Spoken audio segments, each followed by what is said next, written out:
Welcome to Luca is a Billionaire, where the only thing I invest in is your answers. In this video, I will show how to make DIY blooming gel easy method. Mix clear PVA glue with water, add saline solution to activate the gel, and fold in watercolor pigments to create blooming effects. Keep materials measured and test small batches to learn how pigment density changes bloom behavior.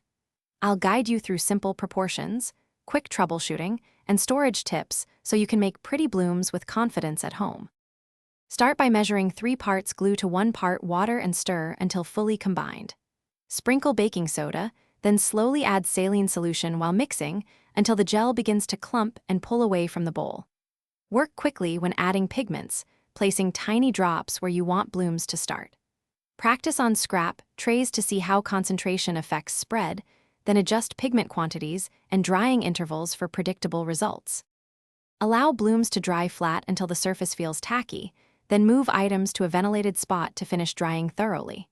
If blooms don't develop, tweak the saline amount or reduce water to intensify the reaction, and always test small adjustments. For lazy or merged blooms, separate pigment drops further apart next time and use less pigment per drop.